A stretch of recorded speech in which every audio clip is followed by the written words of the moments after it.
Welcome back to the Be Forever Cool podcast. My name is Rex45, and this evening we got John Grush on the show. Welcome to the show, John. How you doing tonight? It's great to be here. Thank you. Nice. A longtime fan. I started at Loudon in 2013. Did the Penguin School on an SV 650, and I did a couple of rounds for the first few years, and then in 2015, I did all the rounds. Pretty much up until like 21, 22. So I've been familiar with you guys for a long time, and it's been it was my first introduction into motorcycle racing. Actually, I bought a bike the year before, did like 11,000 miles on it, and bought Jesse's old SV, and then started racing the next year. So the program is really cool, and it's nice to have in the Northeast and stuff like that. Before we talk about Loudon and NEMRR and stuff like that, how did you get into racing and riding, and what was your story like for you? Was were you young like some of these kids today, or kind of got into it later like myself in my 40s? No, I was relatively young. 1983. I started racing on a Honda Interceptor 750, and I got brought into it because at the time I was ski racing at the world level on the World Pro Tour, and I had an opportunity to do basically a collaboration between a ski company and a motorcycle company to go to road racing, and I took up the offer and got hooked right away. Wow. I mean, was that like a natural thing? And was it like downhill speed racing, or? Yeah, I was, just downhill alpine skiing. Yes. Oh, wow. Who is it? Haley Cox, I think, did that as well. Yeah. I had her on the show, which is pretty cool to hear about. And so what was that transition for you, like switching over to bikes? I mean, were you already riding bikes as a kid when you were younger, or you had to like learn how to ride and all that stuff? I grew up on dirt bikes, and then I had a variety of street bikes, and but big transition to go from the street scene to the race scene, which I think a lot of people went through, and I fell down a lot. My novice year, I went from novice to expert in one season, but I'd fall down a lot. Wow. That's pretty wild in 1 year. And so like, was it like 84, 85, you started then racing, and was it like Loudon, or was it like East Coast across the country? Well, 1983, I started racing with NEMRR. Okay. So, and they, the club, the original club, I think, of what, NEMRR came out of basically was NEMRR, because it went from NEMRR, I think, to LRRS, and then to NEMRR. So, started racing right away, and, it was fun, got hooked, and it was definitely the transition between ski racing and motorcycle racing, pretty similar. I mean, because of being able to visualize apex and where you want to be. And the only difference in skiing is that we have ways of putting the brakes on, but to accelerate, it was all about, gravity. Got you. Oh man. That's pretty wild. Did you still ski after that when you started racing as well, or was it just? I ski raced, let me think, up into the 90s.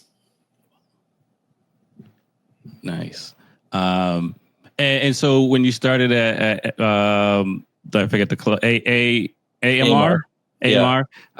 When you started, I mean, what was the culture like back then for riders and stuff like that? And well, the track was, it was Briar at that time. It wasn't New Hampshire Motor Speedway, and it was the original road course that was actually designed for motorcycles. So the track itself was really sweet. I think I definitely prefer the old track versus the new track, and it was rideable in both directions. So we would race the normal way, and then the reverse way was called Nodule, Loudon, spelled backwards. And the pit area was definitely pretty rough. I mean, the bathrooms I don't think you'd want to use, and there was no pavement, no garages, and there was a Briar building which had a spectator area on top of it that would go to, and if you're eating, the restaurant was below it, and if you're eating there when people are on the roof, you'd definitely get some whatever the roof was made out of, sheetrock or tiles, I forget, but you get some elements of that in your food from people stomping up and down above you. Wow. So a little crazy, maybe a little bit more lawless. I had Paul Duvall on the show, and he was talking about the Frankenstein bikes he would have when he showed up at the track. So was that similar, or you guys? No, there was definitely some interesting machinery. You know, we had from the Yamaha TZ 125, TZ 250s, and TZ 750s running the track, and then you had full bore 1000cc super bikes at that time, and then you had a lot of involvement from manufacturers and racing in general at that time. They were spending a lot of money. Wow! So being a club rider, is it safe to call it that? There was a lot more investment in the club scene before the pro level, I assume, back then.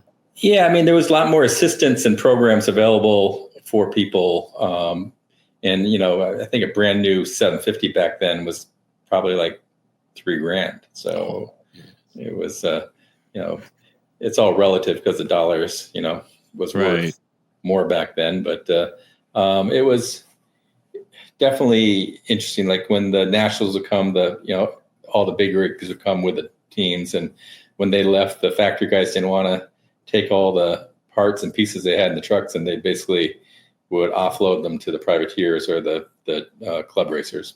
Wow, that's pretty dope. So about roughly when did the scene start to change? Was it it started early 90s as far as the investments from outside? Yeah, I mean, I stopped racing motorcycles in '89, and then I raised my family, and I came back, I'm pretty sure around 2012, 2013.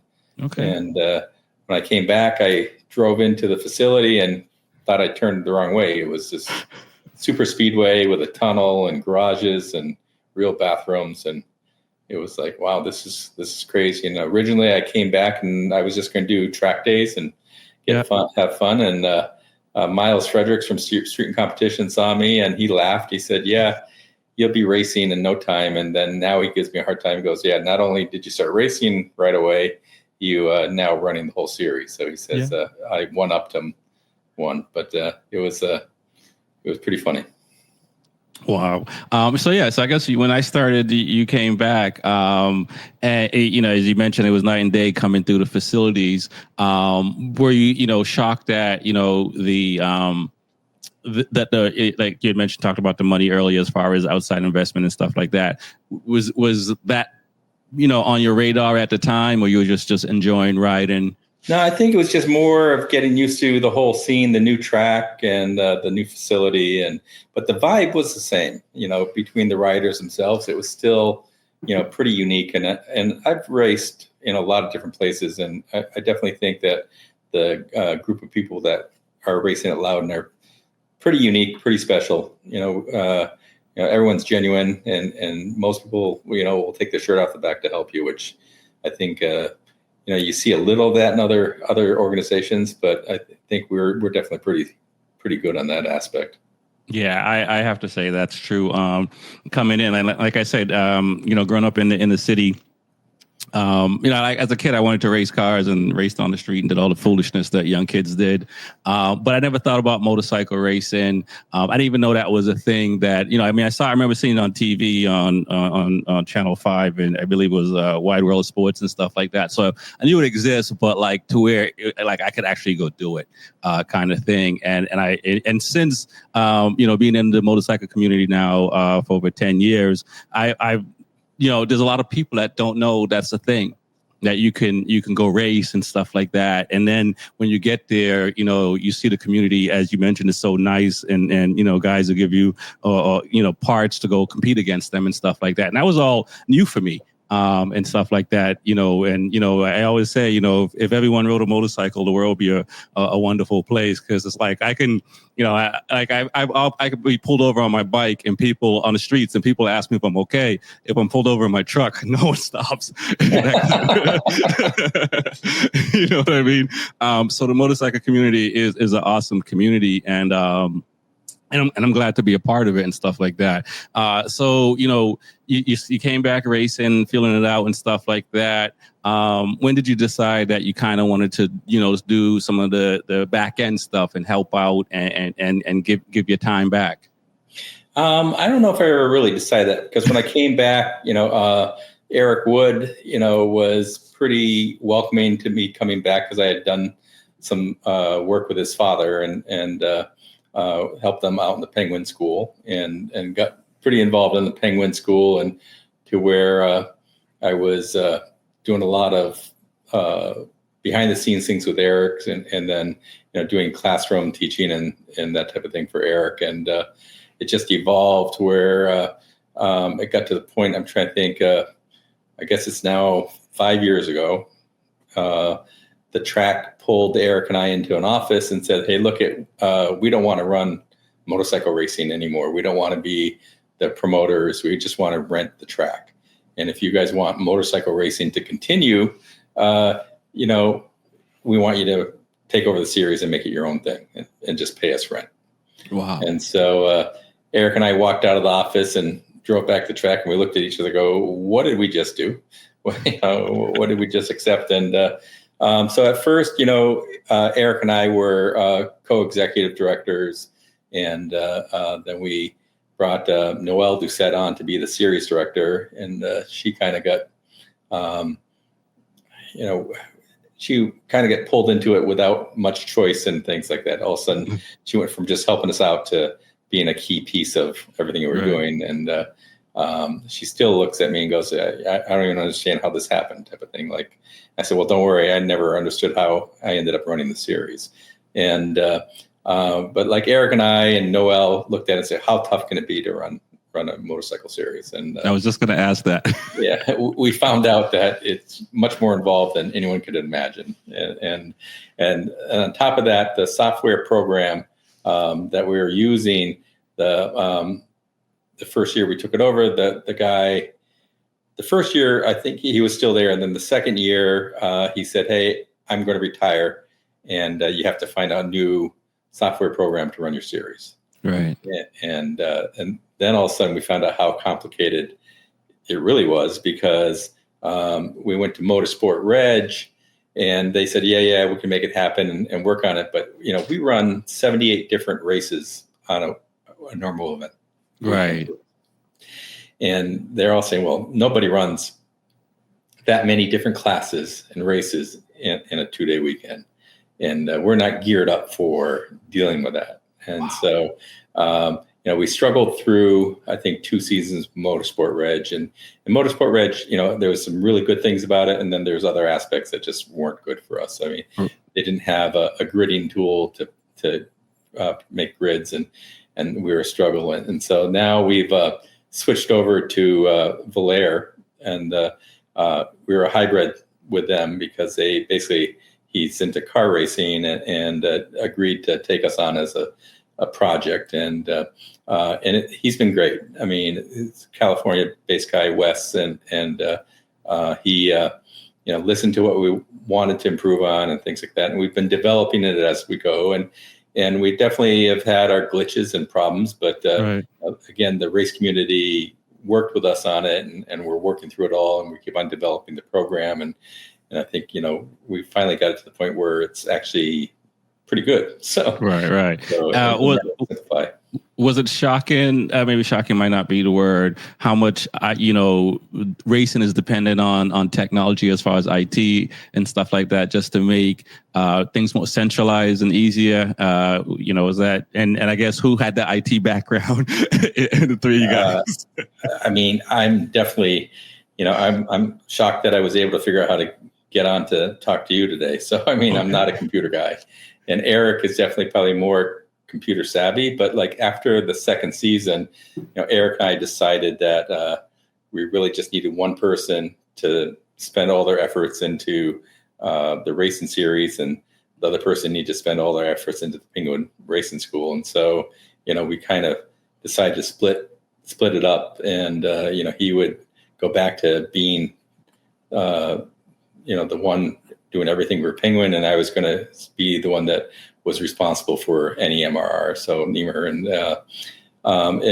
and that was great. And I still use Eric as a sounding block, and he's like our technical director, and we definitely still communicate, and I bounce things off of him all the time, and he bounces things off of me, and so it's a great relationship still. But then all of a sudden the burden was all on my shoulders, along with Noel. So it's really just Noel and I that run pretty much. We're responsible for the whole program, and we definitely have some key players that help us. Jenny Bouchard, is our registration manager. Chris Bouchard and John Downell are our referees now. John, what is his last name? I can't think of it at this moment, but he's responsible for doing the rules and rule book for us. And Chuck is still doing tech, and so it's we still have, and Laura Cole's doing control, and so we have our key players in place helping us, and John Burbank. I don't know why I couldn't remember his name right then, but it takes an army to make this thing work. Right. So in 5 years, you took on a project, ownership of a series, and not knowing what you got yourself into. And when you got to look under the hood a little bit, you saw what was going on. But then, you also decide to, make it even, I don't know what the word is, you can fill in the blank as far as, adding the purse to the series, and now having, national guys, international guys, or, men and women come into the series now. And this is the third year of the series as far as the purse, and the purse is huge. How did that come about to start doing that? Because, it's the largest purse in the U.S. that I can think of for motorcycle racing. Yeah, it's a huge purse, and we were lucky enough.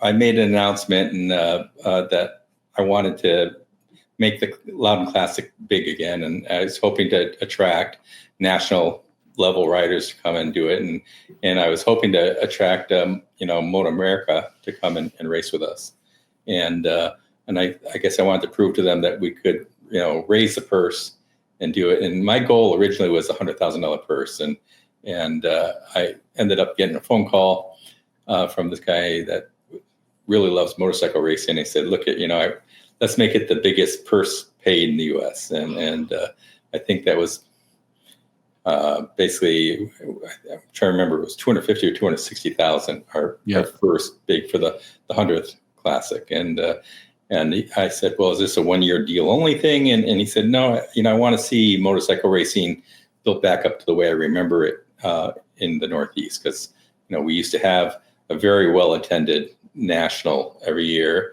and I think between Loudon and Daytona were the two biggest attended races in the U.S. for a long time." Wow.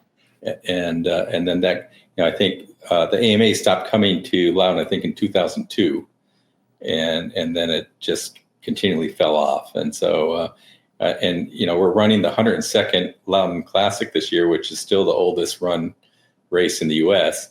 And it's amazing how many people aren't aware that we even race motorcycles here. Right. Yeah, no, like I alluded to earlier, it's not something, and I'm only an hour and a half away, if that. And it's something that I grew up not knowing that was so close and to go do. And I think that's kind of, one of the reasons why I started this show, because there's a lot of people that didn't know that this stuff exists and you can go do it. And, I've been able to, Troy, who's on the show, I sold him one of my race bikes. I told him about it, and he's brought friends to go racing. And it's the same thing. It's there's not enough information about it. And I remember hearing a few when I was still going to Loudon that even just building back up the racing community in general, what Eric was doing with the Penguin School and stuff, and when we see the riders that started in the Penguin School now in Motor America doing well, so it's like building up the race series and just building up racing back in America. Because from what I gather, just looking at MotoGP and stuff like that, and looking at the old races, the U.S. was on top for a while, and haven't, and somehow, we haven't gotten back there. So like all these programs, we're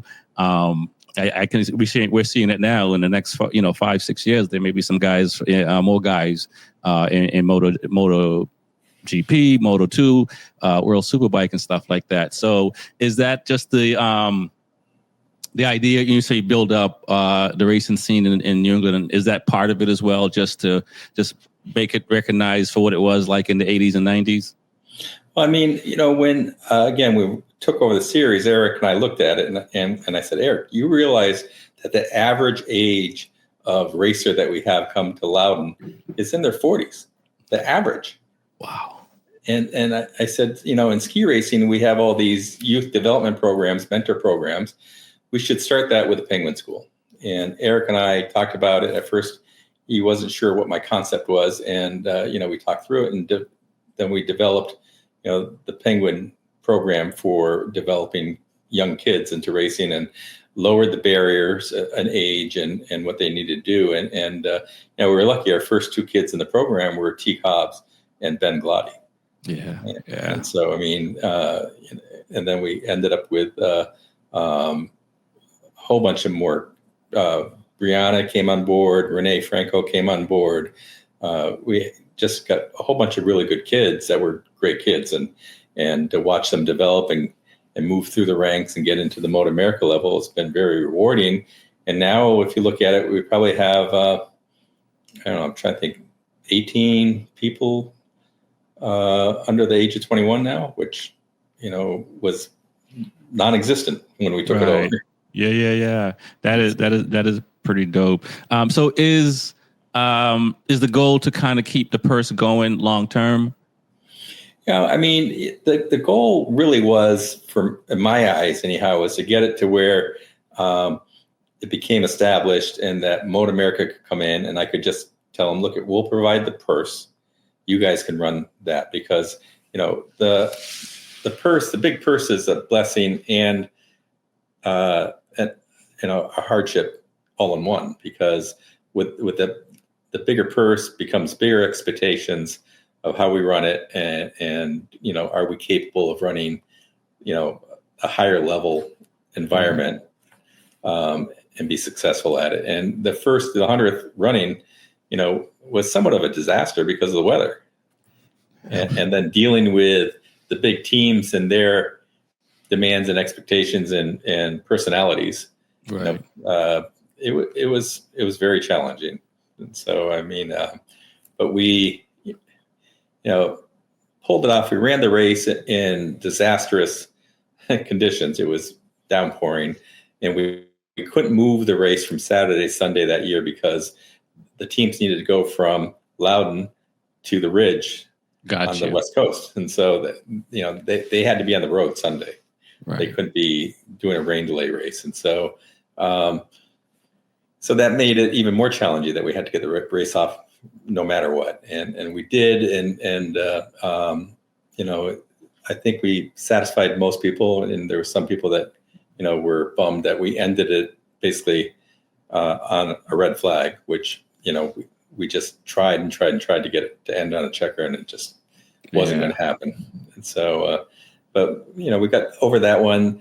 So last year's race, we got a little, we had a rain delay, but, we had Mike Wankum from Channel 5 Storm Team. Yep. He's a racer with us. I think Mike. And, he was looking at his radar and all the stuff that he had the ability to look at. And he goes, John, I think this is a window. Let's do it. And we decided to pull the trigger. And, we had, Eric Wood, Shane Narbonne were looking at me like, hey, you're sending us out there, and we don't think it's good conditions, but we lucked out. It was perfect. There, we actually had one person fall in turn 3 in that race. We had no red flags for that year. And so, and we had an exciting race. So we got lucky. Got you. And what's the feedback been so far from, the first two rounds of this, from the riders and the teams and just even, fans? I mean, the first two rounds, we've had typical New England weather. It's, I think this round two, the high was 52 degrees and it was wet. And the round one was, we had pretty much Friday and Saturday rain. And then I think Sunday we had clearing by midday type of thing. So we haven't had the best of weather so far. And I think right now it's rained 12 or 13 weekends in a row. Wow. So hopefully that trend stops soon. Right. Because the Classic's coming up and I got to just stop watching the Weather Channel because it's going. I don't have any hair left anyhow, so I don't know what's going to fall off me next. Right. Maybe just a little bit wait. What's to expect from the Classic coming up outside of the race itself? And has I assume that the list is already filled as far as riders that want to come in. You said with the bigger purse, there's bigger expectations. So is there a lot more things going to be happening outside in and around the track this year? Well, I mean, last year we tried to bring the baggers in. We had 6 entries and 4 people raced, and so it wasn't a very exciting race to watch. And those baggers are impressive what those guys can do on those things, but they're so expensive to operate and run that there's just not that many of them. So we decided to step away from the baggers, and this year we added our Street Fighter class, which is basically based off of Motor America's Super Hooligans class. And I think it's a more relatable class. And it's interesting. We had a lot of local guys go out and buy, bikes that are eligible for that class to be in it. And that purse for the Street Fighter itself is $100,000 purse for that one. And so buy a bike myself. yeah, exactly. And so it's but we do have some national guys coming for both events to run the Classic and to run the Street Fighter. And but it's, again, it's still tough. They're going to go from Road America, which is in Wisconsin, to Loudon. And then from Loudon, they have to go to the West Coast again, to the Ridge. So it's, some of the bigger teams that want to do it, they just, can't figure out the cost to do it. And then the time to be able to get everything back and forth. So we'll see. But we still should have at least, I'd say, 8 to 10 top national riders for the Classic, and I'd say anywhere from 6 to 8 top guys for the Street Fighter class. Wow, man, that is pretty impressive. I am looking forward to hearing about it because I won't be there. And I know we should mention the NEMRR series, and the website would be NEMRR.com is how people can get information on that. They can get information. They can buy tickets for that. I mean, tickets are pretty reasonable for our event. A 3-day ticket, there's racing Friday, Saturday, and Sunday. It's $40. And then we sell a VIP ticket for $70, which gets you access to some better stands and positions, but and then some special parking. But it's still really reasonable comparative to what other people are charging, and I think that's what we want to do. And we've also created for the local riders, excuse me, is a locals purse. So if you raced in 2 races plus the Classic last year and 1 race before the Classic this year, you're eligible for the locals purse. And so it's basically our way of thanking the people that come to us every weekend and giving them the ability to make more money than they've ever made motorcycle racing before. So and we offer that purse in the Street Fighter and the Classic for locals. Okay. Let me ask a question about Motor America. You said you wanted them to take over and handle it. How's that relationship with the folks from Motor America? How's that? I mean, Motor America is a great organization. I mean, and Chuck Asklin and their FIM Representative Dan came, inspected the track. They gave us a list of things they'd like to see improved, and the track was willing to make all those improvements. The only thing that Motor America wanted to see is, like all of us, is to see the track repaved. And originally, the track was supposed to be on the budget for their CapEx to be able to be repaved, and they ran into a problem with erosion underneath the grandstands, basically, and that turned into $1 million fix. And so the capital to get into the paving program, was deeply affected by that. And so, I mean, we'd all love to see Loudon repaved. I mean, even when you raced last time, it needed to be repaved at that time. And I think hopefully eventually someday it will be done. And Motor America really wants to see it repaved before they come. Gotcha. Well, John, I want to thank you for coming on, man. You want to tell folks how they can find you and do send out any message? Myself, you can just go to John, John, at NEMRR.com. And, or, most of the questions that you have, you can just go onto our website of NEMR.com. And, you can do that. But if anybody has any more questions or wants any more information, more than welcome to contact me directly.